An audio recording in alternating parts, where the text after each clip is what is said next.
The sun can fit over 1 million Earths inside it. That fact alone already sounds impossible. 1 million entire worlds, every ocean, every continent, every city, all fitting inside a single star. But this comparison doesn't stop there, because next to what comes after, the sun doesn't look that big at all. To understand this properly, we need to scale up slowly.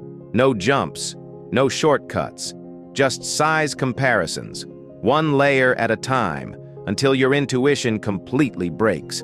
Earth feels enormous when you're standing on it. You can travel for days and still not cross a single continent.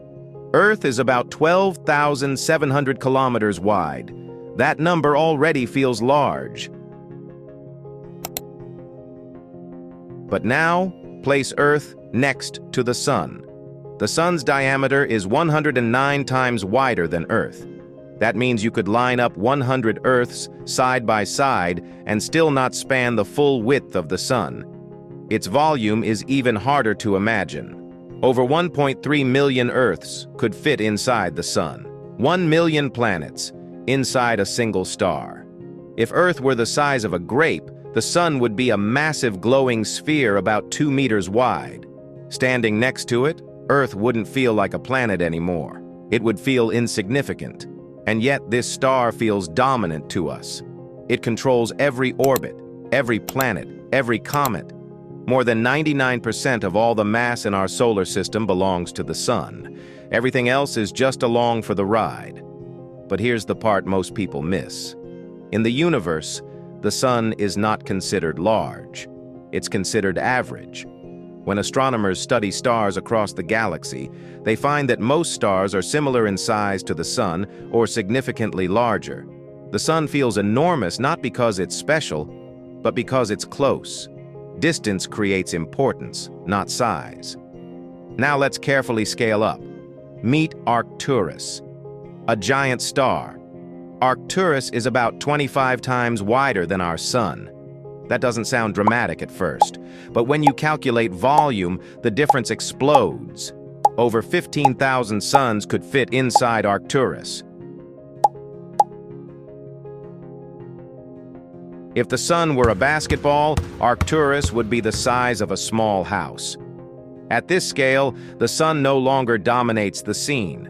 It blends into the background, and Arcturus is still considered just a giant star, not even close to the largest. Next comes Aldebaran, another giant, even larger. Here, the sun doesn't look like a star at all. It looks like a pixel, a tiny point of light barely worth labeling. Stars like Aldebaran don't shine brighter because they're hotter. They shine brighter because they're enormous, more surface area, more light escaping into space. Now we move into a completely different category: red supergiants.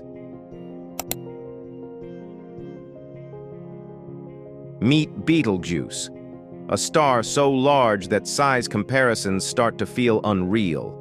If Betelgeuse replaced our sun, it wouldn't just swallow Earth. It would consume Mercury, Venus, Earth, and Mars. Its outer surface would stretch close to the orbit of Jupiter. Over 1 billion suns could fit inside Betelgeuse. 1 billion. At this scale, calling it a star almost feels misleading. It's a solar system-sized object held together by gravity, but even Betelgeuse is not the final step. Now meet UY Scuti, one of the largest stars ever observed by humans. Its diameter is about 1,700 times wider than the sun. That number alone is hard to process.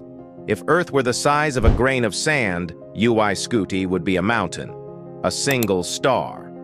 The size of a mountain next to a grain of sand planet.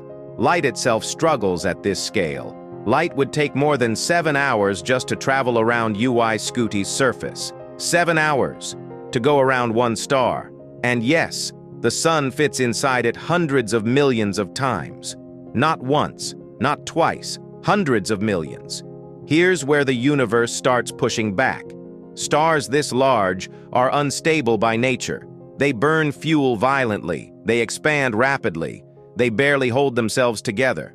Objects like UY Scuti cannot exist for long. They are temporary, a brief phase before collapse or explosion.